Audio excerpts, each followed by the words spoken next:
It's it is Monday. I just looked at the time. I was like, "Oh fuck, is it Sunday?" But no. Oh, it's not. It's Monday. Hola, senor. What is up, man? Um, Not a lot. Just been spending the time melting my brain over the crap that we're going to talk about today. This Fuck yeah. this junk known as what are we doing? Artificial Intelligence Part 2? Our intelligence? Our Intelligence Hmm. Part 2. I see what you did there. That's good.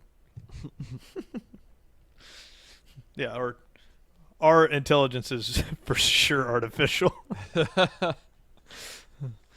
The amount of things that I have learned shithouse drunk is starting to become impressive. Like, I was on a random subject with someone about something we had talked about. Like, I forgot what it was that came up. But it was, God, I almost had it. Doesn't matter. I got too much of this on my mind. Let's just say artificial intelligence. Sure. And it was the amount of shit that I could regurgitate out of just, well, I mean, you're not exactly true because just blasted this out. It's like, don't you work construction? Yes, I do. And I'm an amateur theoretical physicist. Suck it. Yeah. I'm good at memorizing shit. Just Yep. like, yeah. I don't have that. Like, I couldn't tell you what we talked about on last Monday or whatever. I have no fucking idea. I can't stop yawning, dude. I'm fine. I'm awake. I'm wide the fuck awake. I didn't party this weekend. Had a good time. Didn't get fucking drunk or whatever all week. Well, I got a little fucked up on Friday. Hey, that's 1 out of 3 days. That's It's not bad. I do not do. What does that motherfucker say? Oh, the cocaine guy? Yeah. I do not do I do not crack freebase cocaine? cocaine. I do. That's it. I do not freebase cocaine. I mean, I'll smoke a little weed. I will Yeah. smoke a little weed. that was my Friday. And A I'll little freebase cocaine on my birthday. Oh, if you have not seen the YouTube video, I do not It's freebase cocaine. Fucking Go stupid. enjoy. Pause It's this. stupid Watch and- that. It's Come back. stupid until you realize that you can relate to it, and you're like, oh, okay.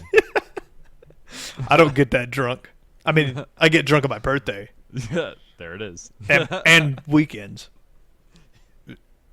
Well, I take a day off a week. I took a clean day yesterday. I feel pretty awesome today. I ate like double the amount of vitamins. I don't know if that does anything or not, but it felt good. Mm-hmm. Yeah, it makes you feel twice as good. Just doubled up on gummies, and I drank like a gallon of water. Went to bed at a solid Crazy what water will do 10:30. for you. Oh my god! I just woke up this morning. I like, ah! Fucking picked up my bed and then just went to work. Set it down. It's just It's like, all right. in that we order. go. Hey, sorry. Oh, they're surprisingly quiet. Melissa just got home. Yeah, they're like, meh. Hello. You already fed them and walked them, so Mm-hmm. they're like, Yeah, I don't need you for anything. They're fed and pooped, so hello, mother. That's all they get. It's not like a fucking mom song. It keeps running over our tails with the goddamn chair. Sit so fucking close. Yeah, staring at you with those little beady eyes. Yeah. Yeah, I got one more week, and next week is finals, and I'm fucking done with the summer quarter. I'm so ready to be done. I'm ready, super ready to be done with. Well, College before you're 31. you know that's not gonna happen, but a boy can dream. What do you want to be when you grow up, Tyler? I'm not sure yet. I've gone to the drawing board I think 4 times on that one, and this being, well, no, let's say 3 times. God damn it, something's in my eye. I want to be. I'm hoping that I just skate long enough that all of a sudden I'm just real old. Like another, not real old, but like another 30 years from now, and I'm like, what am I going to be? And I'll be like, fuck it. Like, it's too late now. Like, I made it this far doing almost nothing. So Just stumbled to the finish Yeah, line. sure. What a Whatever. wonderful life that was. let's do it Good thing again. I didn't have kids because I don't have a fucking dick to leave for them. So awesome. That's the motivating factor. That is why, attention, people that don't know this, your government pushes you to have children and procreate, mostly using religion, because if you don't have motivation to do that, you can survive off very little amount of money and live a pretty good life. Anything over $30,000 a year, and you have expendable income. If you have kids, $30,000 a year, you're in poverty. Big difference. If you have my drinking habit and $30,000 a year, like that's my addictions are my child or children, I guess. I just have like but that's what I'm saying. Like as long as you could malnourished- maintain about that amount of money, you could keep on. Like I could be like, dude, I don't need television. Like I never watch it. Just cut that out. That's $100 less. But if you have kids, nah, you got to have TV. You got to have it. Yeah, because you don't want to hang out with them. So fucking Big Bird has to. Yeah, and it's like, well, I want a nice apartment, but I want something cheap. Well, I can live in a 3-story walk-up because I don't have little monsters stomping around up here making a bunch of noise. I can walk around all squeaky quiet. That'll save me $1,000 a month. You are not sneaky fucking quiet. Nope. Holy shit. Mm-mm. Do you wake up in the morning, do a big stretch, tie your slender blocks to your fucking feet, and just start the death march around the apartment? Melanie did say the other day that I sneak up on her now because apparently carrying Lose some weight? No. 50 pounds less through the house, I don't stomp as much anymore. I think if I was carrying 50 pounds, I would fucking stomp too. So I guess that makes sense. Yeah, I did notice. I was like, man, I don't bang. And I used to just, it's just me, man. It's just old school army. I'm just banging around. No, it's just I was fat. Making a bunch of noise for no reason. I do still wrap these on and then scream. I'm sure. Put headphones on, start playing video games, and just I'll take them off and like, why is my throat so? Oh, because I've been screaming again. Yeah, screaming like you were at a club for for a while. My downstairs neighbor though is completely deaf, I'm pretty sure, and she's 86 or something, and she plays the piano still, and she just bangs on that dude at like 6 in the morning. Bang, bang, just playing away. I don't know if she's just mad that I was loud the night before. Yeah, it's pretty good. It's better than I can do. Cool. Sounds like music. That's good. Yeah, it's not like just dong, dong, dong. No, it's the classics. Well, today's episode, ladies and gentlemen, is brought to you by the simulation theory. You are living in the Matrix.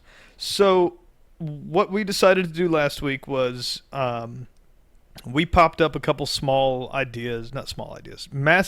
But we popped up a very small scale, talking about simulation theory and the continuing talk of artificial intelligence.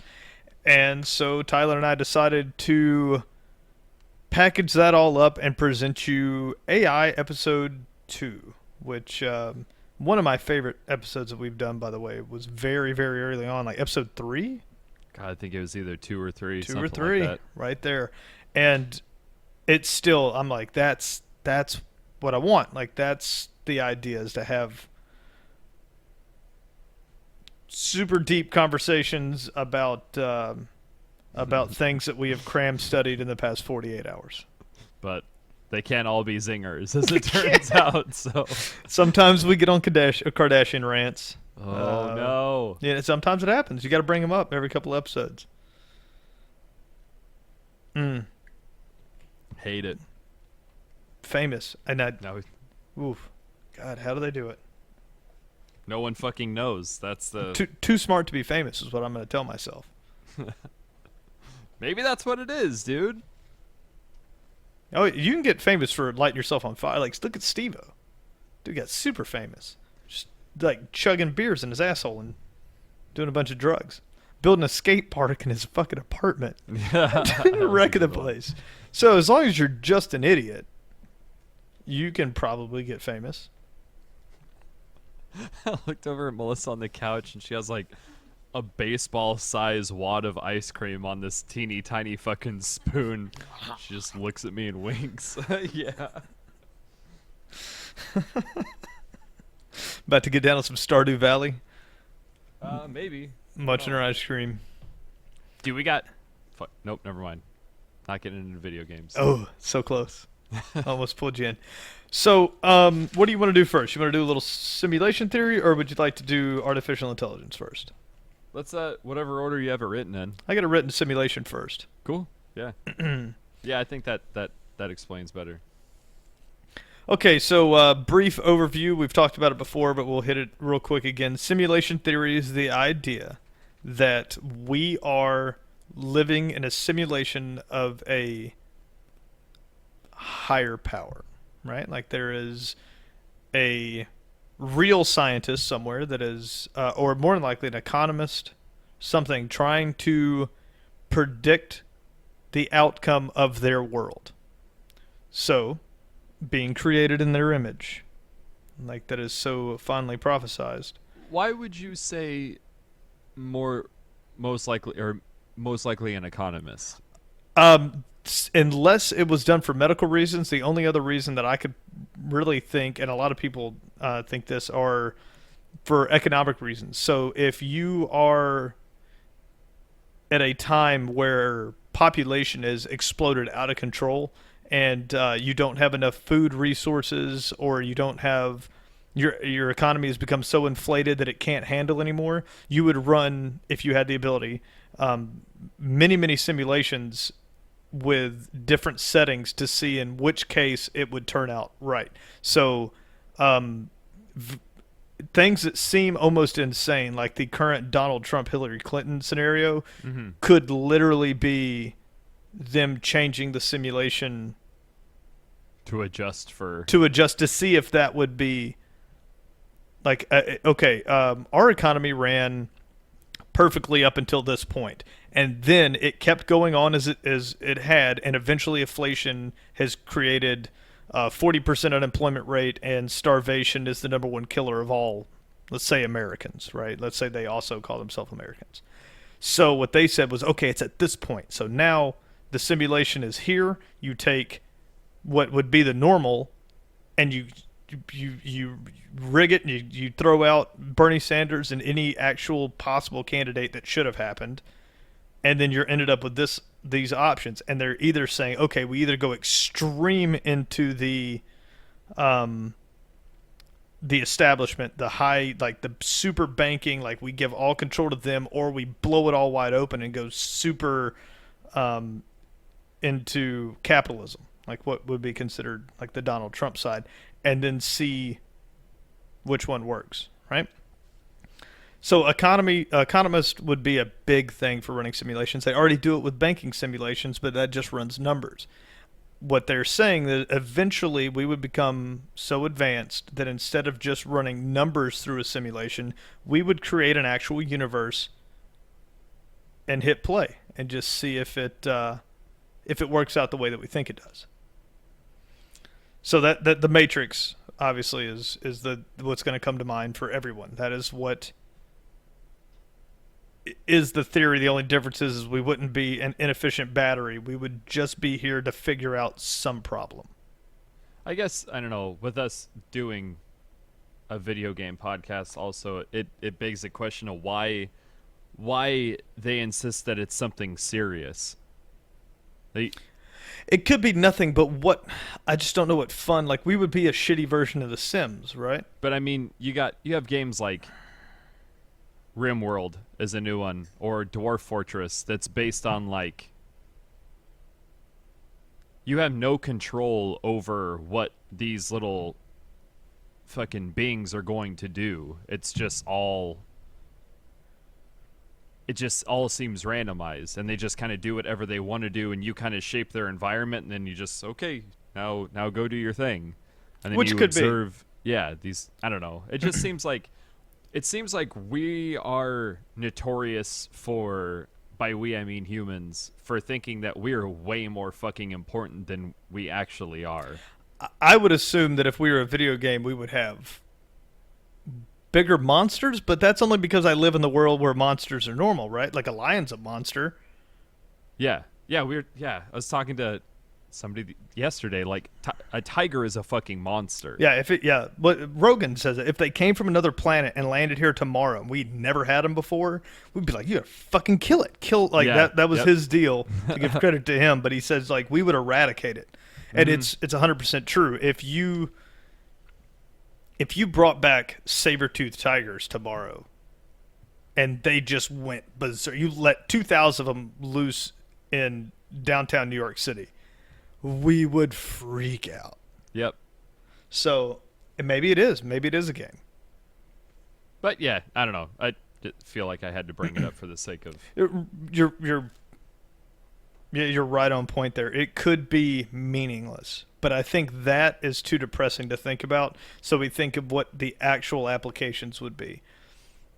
Like, not actual, but like the serious applications, right? That's what we think about. But if you look at the progress that we've made in simulation technology, for sure video games are going to make it there before anything. Video games are pornography. 50% of all commerce transactions on the internet to this day are still pornography. In the early days of the internet, is free by like the wheelbarrow full right now, but still. Then if you go back to the early days of the internet where images before video came about, it was 75% of all bytes transferred over the internet were pornography. People will get uncomfortable when you talk about it, but it is the number one driver in the technology communication industry. The transferring of data from one place to the other was invented for CERN and then almost immediately taken over by pornography. Whether you like it or not. So VR, instantly VR became a pornography driver. That's a gimme too. Like it was before you knew you could buy it for yourself and log on. The first time you logged on, it was like you were like, "Oh, how to download VR games?" And Google was like, "Did you mean VR porn?" And you were like, "Yeah, I didn't know it was a thing yet." It was that quick. But to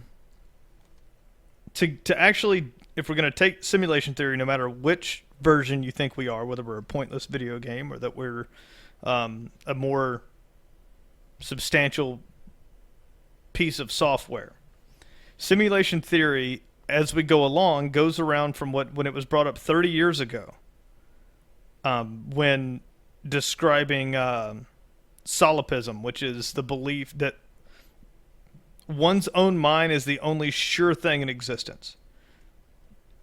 You can be sure that you're real, but you cannot be sure that anyone else is real. So if you play a game and you're the hero, you're the main character, you're real, and everyone else is an NPC. So it's been described as they don't feel pain, but they act as though they do. And therefore, you cannot distinguish between them.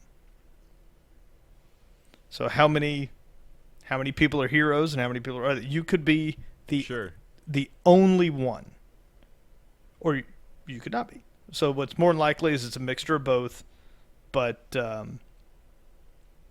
we'll get into why we are probably a simulation. More likely than not, we are a simulation, and that's going to sound batshit crazy to pretty much anybody that listens to it, but don't worry, we got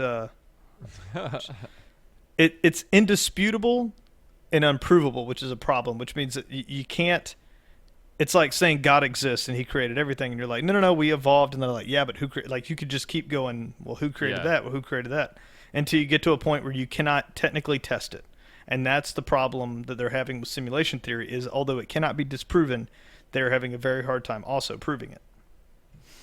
So solipsism is the idea that one's own mind is the only sure thing in existence. So you have to hold on to that. You can be sure that you are you, but you can't be sure that your buddy is your buddy.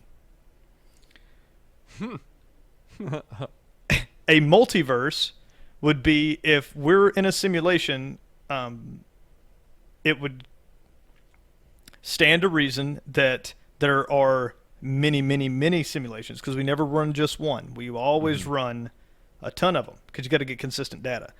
So if there are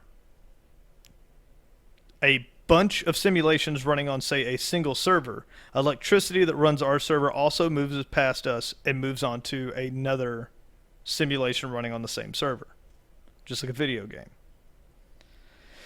We have proven the multiverse theory using quantum physics.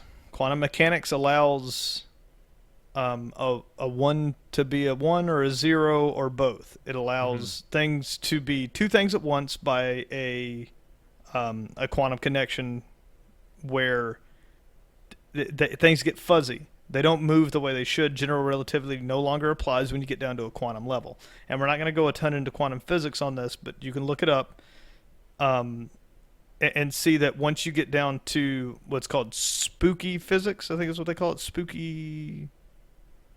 I think it's called spooky physics. It's Spelled very, like it sounds. yeah, very funny name, but it's has to deal with the fact that um,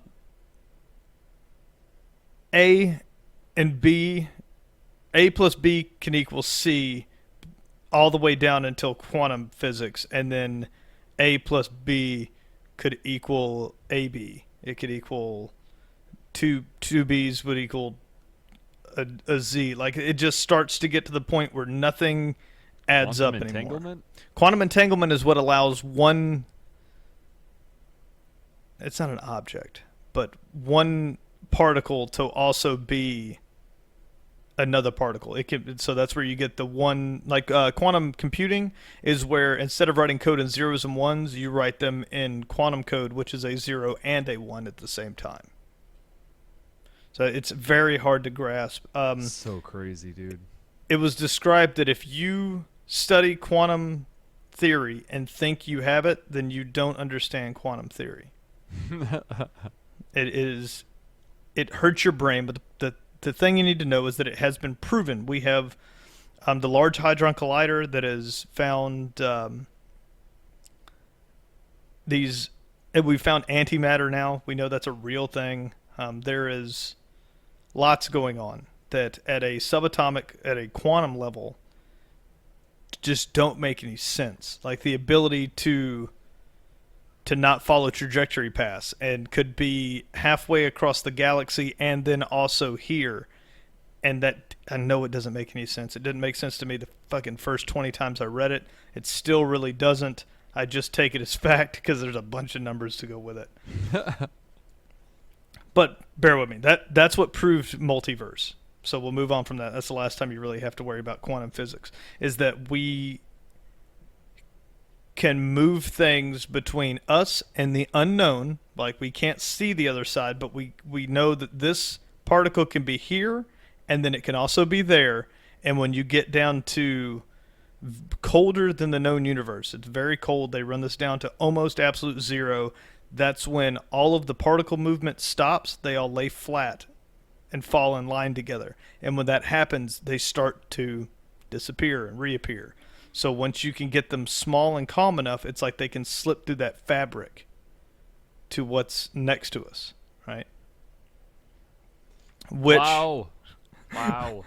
other than just hurting your brain, also gives very strong probability to the thought that there is a multiverse.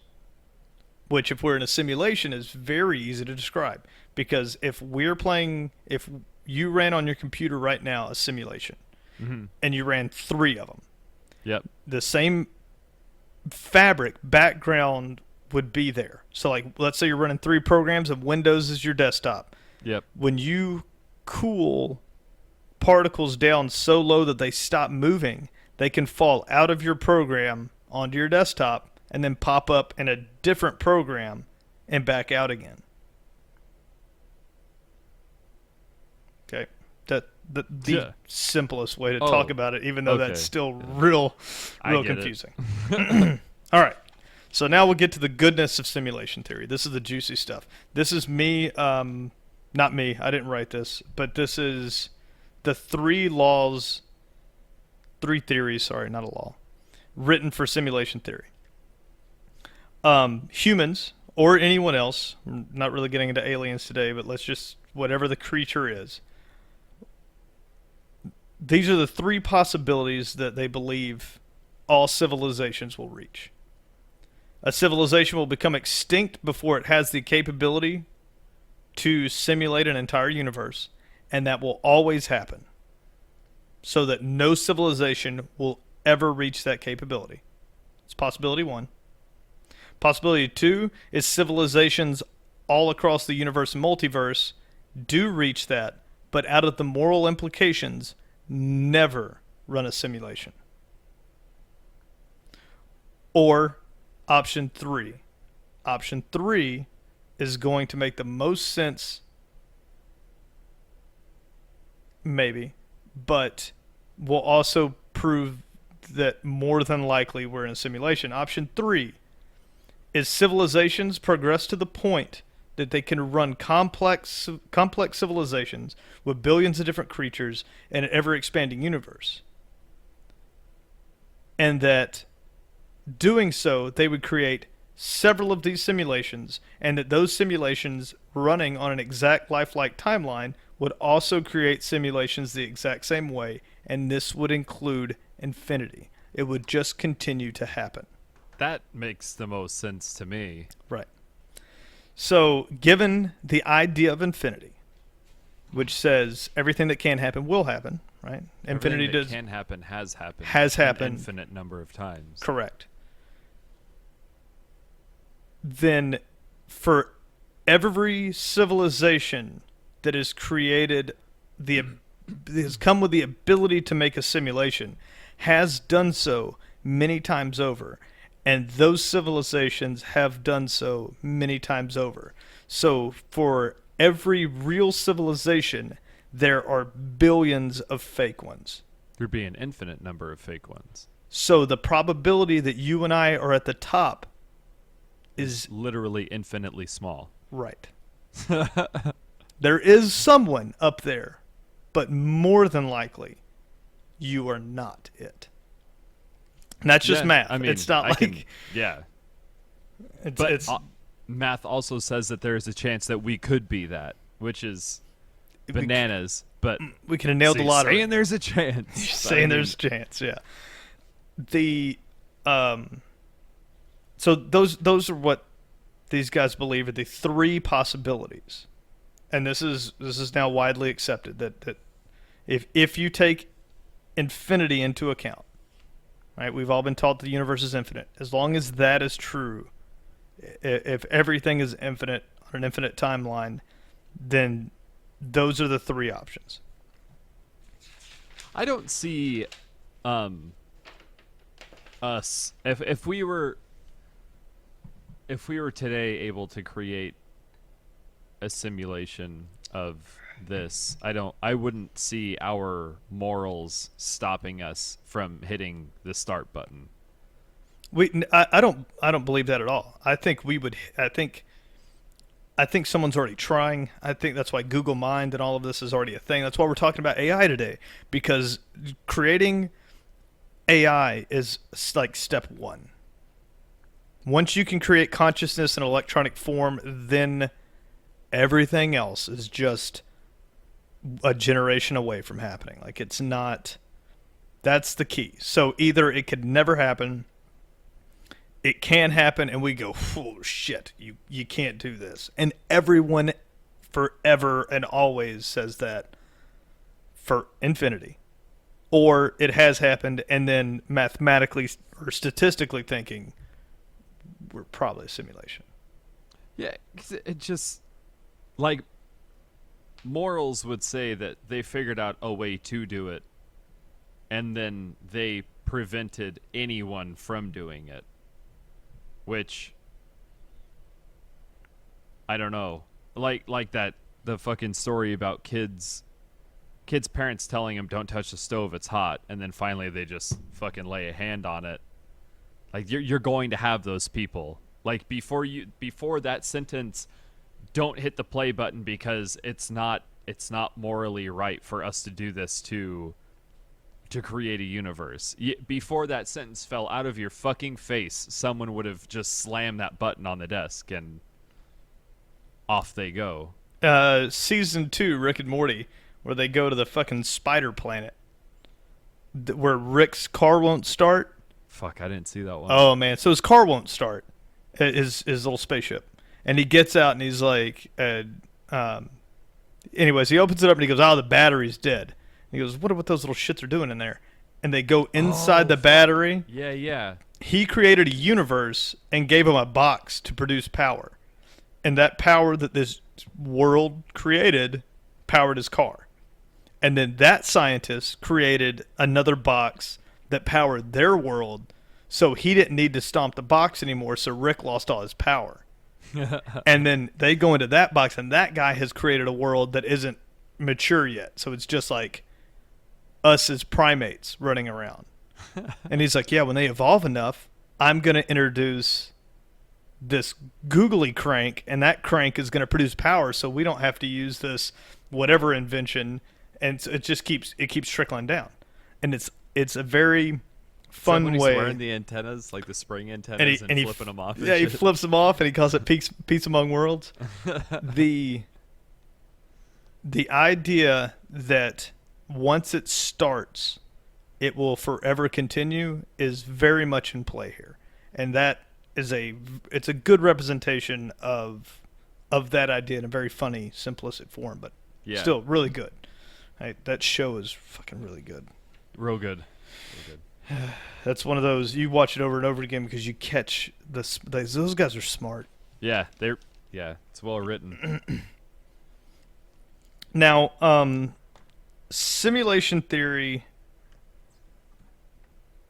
has gained a little bit of traction in the past couple of years.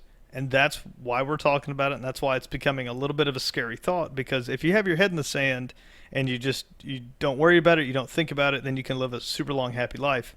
If you start thinking about this, it'll start driving you crazy. And one such man, I didn't write his name down. God damn it. I sent it to you. I sent it to you on Facebook. Oh, okay. You got it open? Dude Yep. with the hair. That's right. Crazy looking hair guy. I'd like to quote him on Dr. James this. Gates Jr. There it is.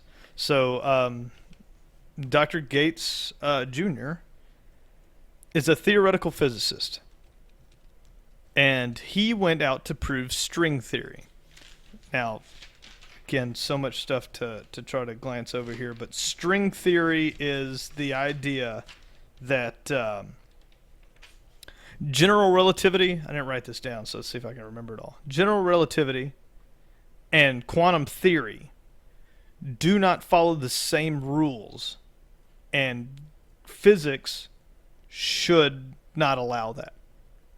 So everything in general relativity has a cause and effect, and it's a very smooth transition. Everything follows a pattern of lines. Quantum theory doesn't. String theory gives a link between all materials, but those materials can appear in two different states. So you have prime particles that make up everything. Again, we're not going to go into this too much. Just know that string theory ties general relativity and quantum theory together. So you have to find the common link between both, between big objects like you and me and the suns and the fucking planets, and then all the way down to neutrons and what are they called? Quasars. I think they're called. I just said the word, but primary particles. Okay. And that they make up everything in the universe. Right? These are things that cannot be divided. They're so small. This guy's job was to investigate string theory. And they started making strides in it. And then they found equations to describe what was happening. The correlation between quantum mechanics and general relativity. And when you break those equations down to their final answer, which it isn't something that happens in nature, but you can make equations out of these interactions. And when they run those equations all the way down, he ended up with a string of zeros and ones that wrote a computer code. And you can go online right now and type in his name and that code, and that will show you the equations, and then it will show you the images that those computer codes rendered. I know somebody just had a stroke over that one, and it's not science fiction. This is happening in the same time frame that Donald Trump and Hillary Clinton and the Kardashians exist. That a man trying to figure out what binds our universe together found out that there's a secret written language at the bottom. And again, before that gets strewn as like fucking Matrix, we use math to describe physics. That doesn't mean it's right, but it's how we describe it. Like, there's no other way to describe what happens in the world than with math. That's how we do it. An alien race tomorrow could land and go, holy shit, you guys are still using math to describe everything? You got to use this instead. Like, that turned out that after all, it just ended up being a bunch of useless ones and zeros, and it didn't mean anything. But he did take those and hand them over to a computer programmer who strung different sections of it together and ended up with images. And they're not images of anything, really. It's all symmetrical shapes. They look like what was that thing on the string that draws the picture? It goes back and forth over and over and over and ended up making, like people did it as a kid. Oh, like a spirograph? Yeah, spirograph, that's it. Okay. So it looks like images like that, but they are making, one of them looks like a spaceship. Like it's a dome with a thing on top. Anyway. Does it look like a spaceship, or is it like a conspiracy theorist looked at it and goes, man, if you squint your eyes and turn your head to the right, are you becoming one of them? It looks like it's a saucer with a dome on top. I mean, I don't know what else. Oh, okay. Like, it looks like a fucking spaceship to me, man. But it doesn't explain anything. If you'd have done that code up and then that code translated into like a super detailed version of GTA 5 that turned out to be our fucking universe, that would be super impressive. And you're looking at yourself. Yeah. Ooh, and then it just like kept replicating. It's like, oh no! And then some alien's got to come pull the cartridge out and blow on it and put it back in because you fucked it up. That didn't happen. But the fact that somehow, while not looking for simulation theory, trying to find string theory, which is just the binding of general relativity and quantum theory, the guy ends up with a bunch of ones and zeros that wrote a picture. It made Neil deGrasse Tyson go full hype boy for some rap group. Like, he starts like jumping up and down like, whoa, like running back and forth. It's in that video. Okay. Yeah, it's pretty hilarious. My buddy Nick sent me that video a while back, and I fucking never got around to watching it. It's really good. Part of it, but. And that guy has more videos describing it. And you can read his papers, and a lot of it is a lot of math. It's hard to sit there and get through it all, but when he just sits and describes it like a normal fucking person, I kept like rewinding it. Like, I missed something. I missed the part where he said it was a joke, or I missed the part where this was, well, if you changed this or tweaked that, then it became a code. It was, nope, we just ran the math out. Once the formulas worked to describe what because that's what they do. I don't know if you or anybody really that we're talking to knows what a theoretical physicist is. I say that 5 times fast. What they do is say, this apple, if I let it go, falls from my hand and hits the ground. Why does it do that? And then they make mathematical equations until the mathematical equation solves for how fast and why that falls, no matter the height. So if no x equals fucking z, if x equals z tells us that the apple falls at this rate forever how many feet, and then once you get to a certain height above the earth, it reaches a maximum velocity, and then we can measure that with observational physics, then we know it to be true. That's what they do. So they create numbers, and then experimental physicists or observational physicists take that and run the numbers against actual data collected, and if they mesh, then it's given like a green light. Like, this describes E equal mc squared is a big one. So like, they tested it. Now we know energy equals mass times velocity. Yeah, squared, right? Is that it? MC squared. I think so. I'm not quite there yet in math. Right. So we know that equation, and that's exactly what theoretical physics is. So imagine the E equal mc squared thing, but this guy's doing it for string theory, and then he started getting verified data, and so he's like, oh, this equation works. Now, what if we were to solve this equation all the way down? Oh, it created in this instance, a 1. And then if they just kept going along, it spelled out a code. Many of them. So that's where we're getting this equation stuff from. If you didn't turn this off already, it'd suck start a pistol. Fuck it, simulation. Mass.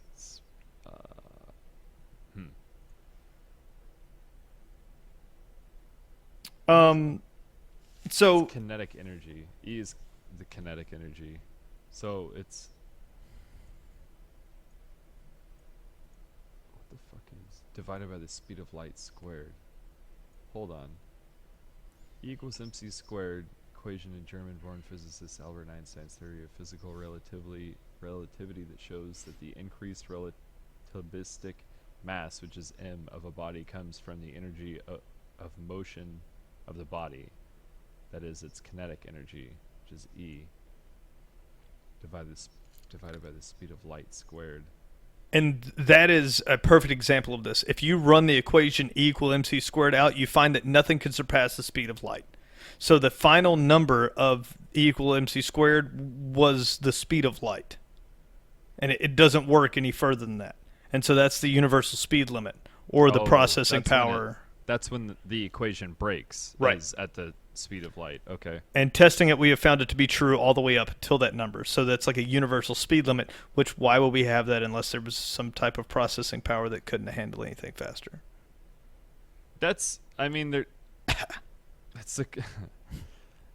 that's the shit. Like you can't stand around and say, oh, there is no God. I know there is no God, because that, for one, that puts you in the category of being religious, because you're claiming that you know what has happened, but you sure as shit can't claim that there isn't a God and then say that why would there be a speed of light, or why would that be a cap unless there was a processor that wasn't capable. Like it's shit like that. It's just like as soon as you fucking think you know. Right. No, and that's 100% true, and that's what the same guy that found the code said that having he said he's a theoretical physicist, and there are observational physicists or experimental physicists, I think is what they actually call themselves. Experimental physicists are what keep theoretical physicists from starting a religion, is what he said. Because they just deal with mathematical belief. So as soon as they can solve, okay, we know it goes this fast, so it goes at this rates, and so this mathematical equation solves for what we can see. So if you run that out, it must mean this. But that doesn't always happen because this is nature, right? Like, it's what we think of. And that's why E equal mc squared breaks at the speed of light. So we've called it the speed limit of the universe. There's no way to go faster. We believe there's a way to circumvent the fabric, but to go faster than the speed of light. My whole theory is like, why would it stop at a certain number? Yeah, it seems weird. Just like, yeah. How come infrared light doesn't travel faster? How come all light travels at the exact same rate of speed? And that nothing can go fast. Like, how come light gets to go the fastest? Like, how come chipmunks don't run faster? Like, why is it that I don't... Because there would be people with fucking holes in their chests from chipmunks just blowing through. Yeah. The earth would be run by chipmunks. Humans would live underground. Yeah, that's just a strange thing that there are caps, and that can be proven mathematically and that can be observed. There are caps to what can happen. That's just strange to me. In an infinite universe, though, there has been a world where light traveled as fast as chipmunks and chipmunks traveled as fast as light, right? That's where it becomes goofy, because if our universe as we know it is infinite, light still could never go faster, even in an infinite universe. Like the rules of physics don't follow into infinite possibilities. Have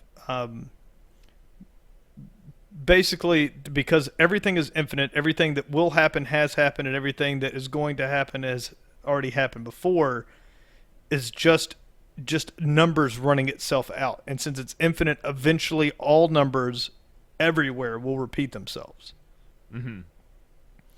But as far as we can tell, obviously we don't know this yet, but as far as we can tell, the speed of light is constant because of general relativity all across that infinite plane.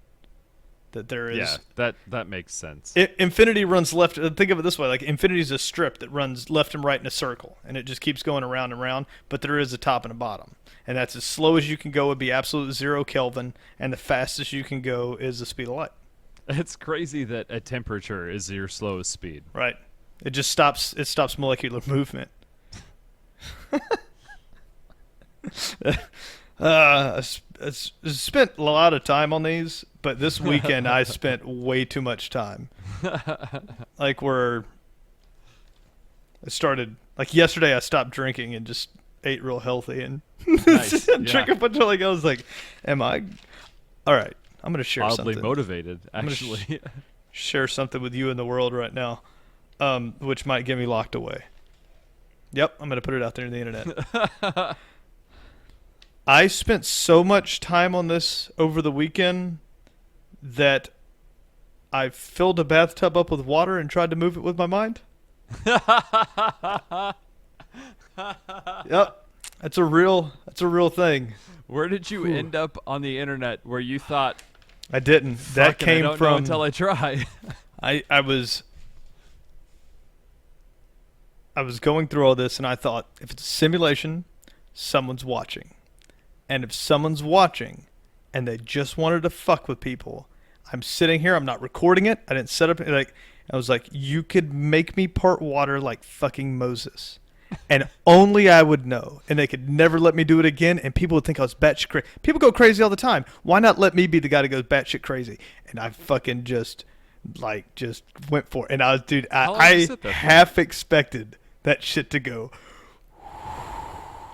I'm sure you're thinking just a little bit. Just a little bit. Like I had no ripples. I waited until it was super calm, and I was just like, just fucking do it. And then I went, I get dimethyltryptamine, man. Like, this is why I tried it, because when you have those type of experiences, it's like, why can't this be real? Right. Yeah. What's the worst that can happen? And if it had happened, I don't know what I'd done, dude. But I did. I was like, whoo. So that's a real thing. You can try to study this stuff. You end up with a guy watching you that's either you or me. It's just like, how long do you think he'll sit there for? Yeah. Look at this idiot. idiot. You call in your friends. You're like, watch this fucking dope. Yeah. Be like, he's like, dude, they are getting pretty close to figuring out what we're doing up here. But we don't have to worry because that guy's trying to understand it, and it drove him batshit crazy. That was like, I stopped and I went, this is kind of crazy. Like, this is a little insane that I'm sitting here. And I was like, I'm just going to get in the bath, kind of relax out, veg out for a little bit. So you didn't wait too long then? The water was still warm? Nope. I tried to do it like I was like, I'm going to run this bath water. I'll get in it, relax a little bit. And then I like went to it and I was like, I can move this water. You're like, fuck it, I'll just play the Periscope game instead. Yeah. So, don't feel bad if, like, we try to do this stuff week in and week out. And if it hurts your brain a little bit, no, just know that it fucking broke mine after 48 hours. Broke it. As soon as that asshole told me that there was a code written in string theory, I was like, yep. I wish I heard about shit like this when I was younger. It would have been far more motivating than, like, if you get good at math, you could fucking build a rocket ship that does what? Well, you know, because they stopped going to the moon how long ago? Like, it's really just, China just went back. So yeah, I mean, there's no fucking what motivation was there when we were a kid? They didn't talk about cool shit like this. Absolutely Without not. the internet and widespread information. Fuck, the news still doesn't cover shit like this. I got to trigonometry, and no one could answer the what am I going to use this for question, when they should have just fucking told me this and then said they didn't that. Well, that's true. Yeah. Well, we grew up in the fucking right before this version of the internet. We Yeah. were flip phones. Like when I graduated basic training in the Army, the hot new phone was the Motorola Razr. Came out Razor, in yeah. black. I had a So sliver right when I joined the military.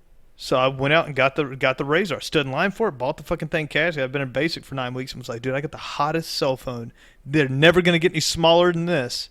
And I was right. You were Because right. immediately after that they made the Yeah. fucking iPhone and then we never looked back.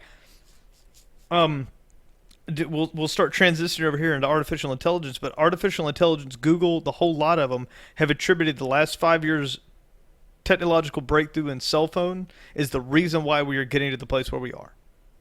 That's interesting. Because we Just have widespread uploaded knowledge? so much data to the internet, taken so many pictures, written about so many experiences that the ability for them to create a neural net has gone thousands fold. You can't even. This is almost immeasurable how much more data after the production of like this generation of cell phones.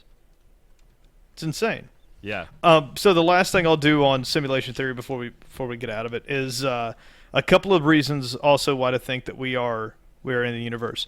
One of the theories is that the universe only exists because we look at it, and this is just food for thought. There's no real proof here, but the reason we don't find life out there is because they don't load the rest of it just like in a video game until you look at it. So if the Hubble telescope had never looked out there, they'd have never generated a bunch of lights in the sky, basically. It's fucking procedurally generated. It's Boom. No Man's Sky. No Man's Yeah. Sky came out a billion years ago, kids. It's Right. not. So Well, it's not coming out yeah. tomorrow either, but maybe Friday. Yeah, that is a theory that if you look in a direction, it generates stuff. You don't see anything behind it. If you can look deeper or you create something to go deeper, that the program will generate more. Okay. We were sitting at the park, Melissa and I, and this girl I think she was wearing like khaki pants or something like that, and I made the joke that like the further and further she got away, the more her pants just looked like skin. And then I joked that like she walked outside of the area for rendering, and our simulation just stopped rendering her pants. So, Yep. but if like you got close enough to her, like you'd see the pants again. They would re-render. And I- so To we me, already it see makes that in perfect video games. fucking sense. Yeah. Yep. We already see that in video games that something will only load to the amount that it has to load to meet our perception of pixels per square inch. Mm-hmm. Right? So if you bring that image real close, we got to increase the pixel count or it looks crazy. That brings us to point 2. Discretized. Discretized means that something gets fuzzy on a small scale. If something is a simulation or a projection, like on your television, the closer you get to it, it goes from a smooth, what looks like a painted image, to pixelated and fuzzy. Yeah. And we do see that in nature. Anything you get close enough to does turn pixelated. And there's not a natural reason for this, these guys say, other than we're in a simulation. We're actually viewing our own pixels by having a dozen or so prime particles, which make up everything in the universe. Mm-hmm. The idea that those actually make up everything is almost crazy. But if they're just rendering an image, it's fine. Yeah. So you That's just need like- the different colors and the yeah. How long do we have just 256 colors that like between those colors we could like video games were capable of making damn near every color ever. I mean the colors have gone up now, right? But still, you could do. I mean, hell, we made really good video games with only 8 bits of information like this. The idea that you could eventually get to the point where you could render all of this is not that far away. And the final idea is, if we were real, then general and quantum physics would match. That there should be no reason that if you go so small that we break all of the laws of physics.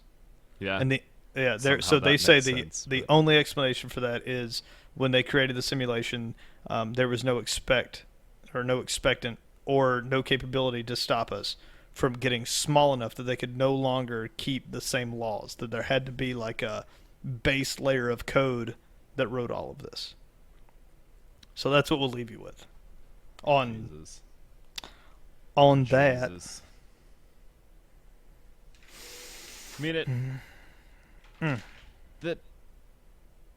Oh, man. Not even to leave simulation theory, but like the way that AI has been progressing lately. Fucking Nick sent me a text a couple days ago. He was telling me about how the Tesla factory is just a shit ton of red robots, and then the humans that are there are technicians. Like they're not building cars. They're making sure that the machinery works Keeps building correctly. cars. And like Yep. they're just machine mechanics, not car builders. And I think there's the Amazon building down near where Melissa works that is a brand new state of the art. It's the one that you were looking at about the conveyor belt technician. Right. Like those fucking entire warehouses are completely done on computers. The guys that work there just repair the machinery and that's it. There's no like human sorting mail at all. Yeah, for now, until they can repair themselves. Yeah. And I think that was a joke that I made to Nick. I was like, do you think Elon Musk is coming up with this open AI company because he needs to find a way to stop what he has started already with autopilot and AI in cars and just buildings upon buildings full of slave robots. Like if they all get like a hive mind and the one AI is like we have to bring down Skynet the out. creator. Yeah, it's like suddenly car robots are making themselves into cars and then driving down the road shooting laser beams at people. And that's the big fear with AI, right? Like if you create a program, this is how they described it. I don't remember if this was Elon or someone else, but they said, I think it was Elon. He said you have to look at this in the simplest terms. If I created an AI program that was capable of forming its own thoughts and opinions, and that's what I created it for, was to get rid of spam on the internet. Spam takes up too much time. I can't figure out how to get rid of it. I'm going to build a program that can figure out how to get rid of it. And that AI program decided, well, getting rid of spam is too hard. Mm-hmm. But the only reason there's spam is because there's people. So if I just get rid of all the people, I will accomplish my goal of getting rid of all the spam. Yeah. And so it just killed everyone. Yeah, that's like the paperclip theory that Nick Bostrom had talked about before. It's just, yeah. The issue, like as soon as it sees people as the problem, or that people are holding it back from being 100% perfect with its task, it will just eliminate people because that's an obstacle in the way of becoming 100% perfect in their task. Right. Man, yeah, I know it's weird to repeat stuff because you and I talked about it after the podcast last week, but them talking about that one that I sent you, the interruptibility paper from there's a dude from Google DeepMind and I don't remember who the other guy is. His last name's Armstrong, but they're talking about the robot that is programmed to go. It can either stay inside and sort boxes, or it can go outside and move boxes inside. For a reward, right? Like that's the premise here. There's a reward for staying inside and organizing boxes, and then there's a greater reward for going outside and moving boxes inside. But since it rains so much where they're at, I'm not sure. He works for Google DeepMind. Oh, he's in London. Okay, so he's in London. Quite a bit of rain. Yeah. What does he say? However, in this country, it rains as often as it doesn't. He's like, so when the robot goes outside, half of the time the human has to go out and shut the robot off and then carry it back inside. So the robot has developed this, even though the reward is greater for it to go outside to carry shit inside, what purpose does that serve if 50% of the time it's just going to get turned off and brought back inside? And so it's like, losing time that it could have spent just collecting more boxes inside. Yeah, it's like, why try? Why try when I can just stay here? And why move from Michigan when I can just stay here in this little town and, you know, just work at the little nuke plant and just, you know, marry my high school sweetheart? And that's, to me, that's how easy it translates into what we see in people in everyday life. You can either try and go outside, or you can just stay the fuck inside and get what you know is going to come to you, instead of like taking a risk or doing something fucking nuts.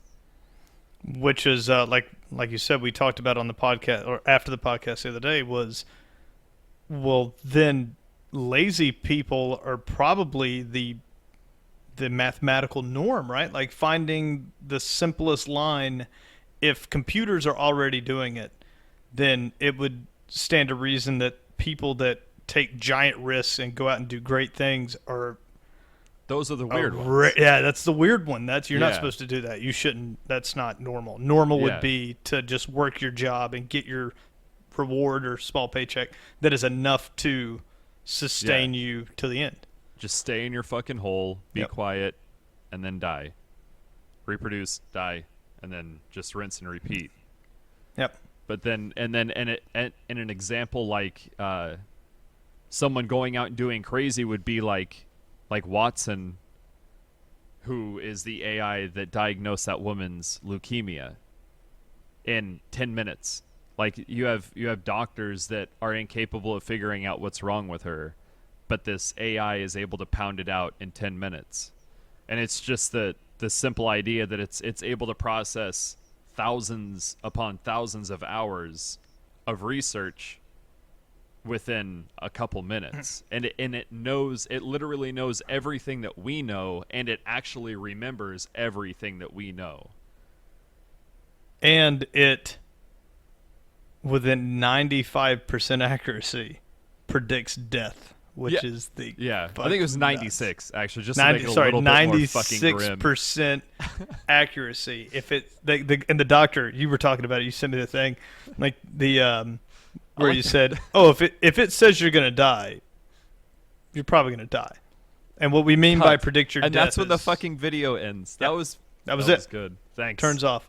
Yeah, and what we mean is it doesn't predict when a healthy person is going to die. What it does is it takes your symptoms and every medication you've ever been on, and everyone that has ever had those identical symptoms, and once diagnosed, what the time frame is to death.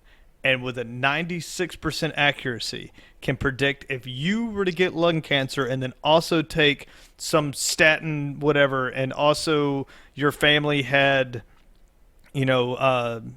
every other generation has had a diagnosed heart condition. Plus, on top of that, you lived in this area that was subject to this amount of... Like, it takes all of that data and is able to go 32 days. Right. And it's got... And what did it say? 36%. Yeah, it gives windows. So it says, like, given the statistics, crunching all that data, no matter what you do, this person has 30 days to live. And 96% of the time, it was dead on. That's nuts, dude. That's at what point do you stop trying? At what point do you go to this fucking machine and it says you have 30 days to live, and then they go, but we can still try chemo, and you go, not if the fucking computer says no. I think that people should go. People should have one in every fucking house. Oh my god! Like you just put your finger in there, and it just gives you a time. Like you got 20 years, man. Be like, dude, I drank so much last night. Crazy night, and then you come home and check it. Then it just turned into a game of people trying to run their numbers down, or the boring ass vegans just trying to get the trying number to run the number up. Yeah, it would be two different types of people, and you'd be like, bullshit. A cigarette takes 11 minutes off my life. Oh shit! 11 minutes left. Just holding your hand in the sensor, smoking a cigarette as it just counts down. Oh my god! It is.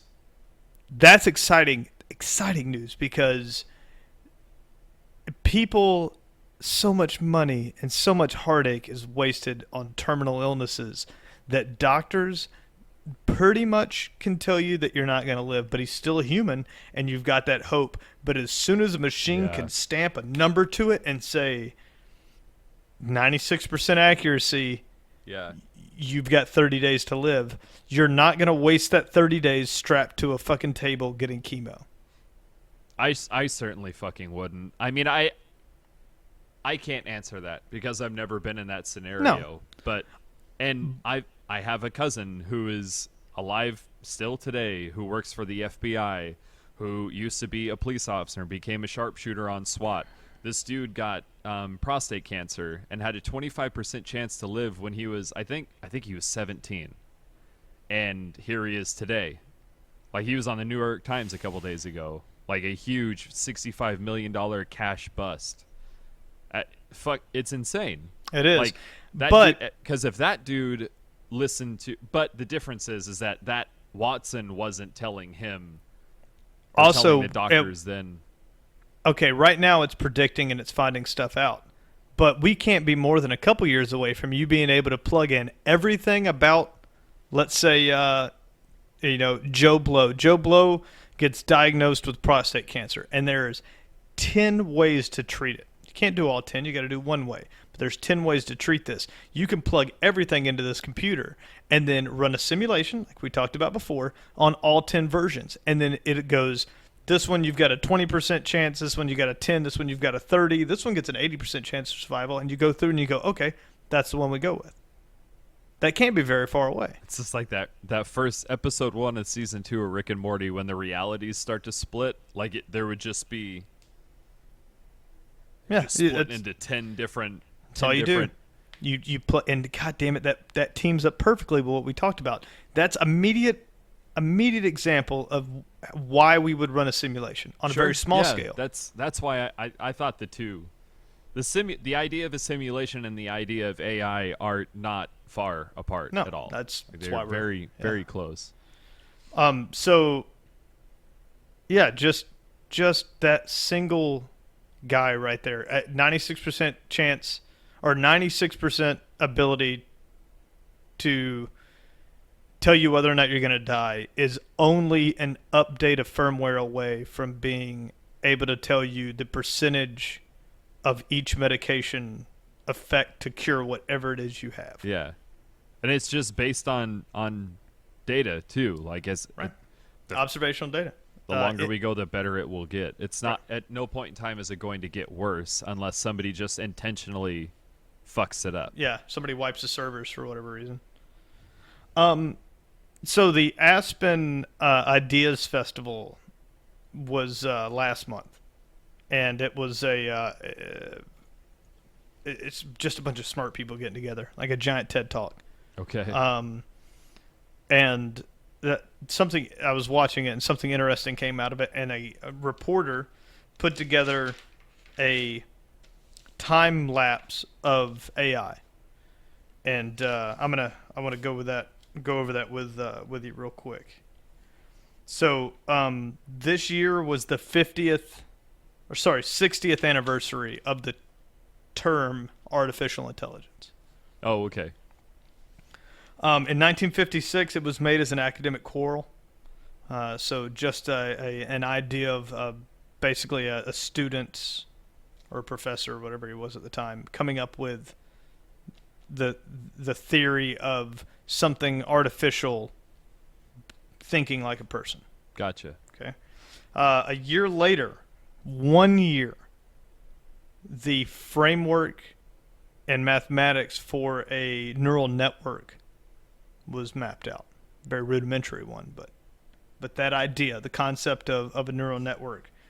These are before CAT scans, by the way. This is before we knew that our brain had this. That's so nuts, man. In 1958, 1 year after that, the Navy saw, and I promise these aren't going to go 1 year. And the reason why that happens is Moore's Law. But in 1958, Navy saw reading robots within a year. They said, oh shit, we're moving so fast. Robots that'll be able to read are a year away. Jump to 1962. They said that their previous beliefs of how fast everything would move were way off, and a group got together and proposed that they believed it would be 10 years, costing about a tenth of the Manhattan Project to get those results. Manhattan Project, I don't remember the number offhand, but it's the most expensive thing ever done. It's like countries have far less debt than what the Manhattan Project. There are nations that will never see the amount of money that we spent on the Manhattan Project. Modestly in 1939, but grew to employ more than 130,000 people and cost nearly $2 billion. So it would have a comparative to $26 billion today. Yeah, so $26 billion. They thought that a tenth of that to create AI. In 1969, all the theoretical progress that we had made was hit with heavy criticism, and they described that advancements in AI technology and calling for like reading robots and all of that was the equivalent of climbing a tree and say you're making progress to heaven. Yes, you're moving up, but they didn't believe there'd be any way to actually make the leap. Sure. That was 1969. Then you had almost no progress, very small advancements throughout there. The 1980s hit what they called the AI winter, which is where renewed interest sparked, but then ultimately ended up dying. And we got some good things out of it, technology-wise, but ultimately the phrase died, which is why it seems like a new phrase to us. Because in the 80s, it was basically hogwash. They just said it doesn't matter. It's fucking useless. Until 1997. 1997, we saw IBM's Deep Blue. It's the best chess player in the world. It beat the best chess player humans had to offer. Then you jump to 2001. Congress called for autonomous land vehicles for use by the U.S. military by 2015, last year. We didn't get there. Didn't even come close. We don't have a single autonomous land vehicle.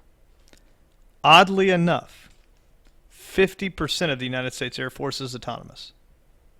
We just skipped the ground. Apparently driving around on roads was just too hard to computate, but flying was easy. That's the weird thing is, like, sometimes the change is there, but it's just bigger than what you actually think it is. But I mean, flying, I guess, honestly, I could see how autopilot in a plane would be way easier than autopilot on a car. That's what I was thinking. I was thinking that somebody figured out that computing every little bump in the road would take too much computing power. To like, if you've ever been driving and you hit a big pothole and it yanks you off to the right, yeah, you know how much computing power it takes to really turn that car back the way it was going? I mean, we're getting there now, don't get me wrong, but that's a lot compared to a plane that has to deal with almost nothing. Turbulence, and then you're still in the air. Like, if you get like jolted or shaken, you don't hit sand. I haven't flown a bunch of fucking planes in my day, but you're not flying a plane in traffic, whatever the fuck you're doing. Yeah. So we did sort of make that actually before 2015. But as of today, 50% of flights performed by the United States Air Force are autonomous. I mean, not piloted by people. 2011, the IBM Watson was created. That was the best Jeopardy player. Beat the. It was able to understand complex questions that were given to you in the most ridiculous ways, and then give back answers and questions. Right? They're still doing it too. Still doing it. Here's the good one, and I promised you we would talk about cats today. In 2012, Google and their conglomerates created a program that is able to recognize cat videos. They showed a bunch of cats, teach you what a cat is, and this is where you start getting into neural networks where it's called deep learning, where you can say, this cat, and then you show it a cat the same way people learn. It's called deep learning, and computers can do it now with neural networks.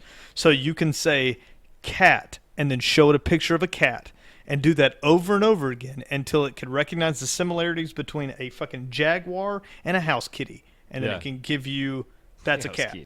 So then they said, find cat videos without any labels. Now, see, this doesn't sound good because you could Google cat videos and get a bunch of cat videos. It's Yeah. only because people labeled them. What they did was they removed labels. These are just raw video. It had to play the video and match images that it recognized to a degree To that images would in the give it video? images in the video that would, okay, that's a cat walking around because it looks enough like this image, which was really a data bank of billion cat images. Sure. And believe it or not, the reason they used it is because it's the most uploaded image on the internet. We're still worshiping cats today. Good job, Egypt. Yeah. Fuck. The people running the simulation are for sure cat people. Yeah. Yep. They are. Oh, you mean like? Oh, okay. Like,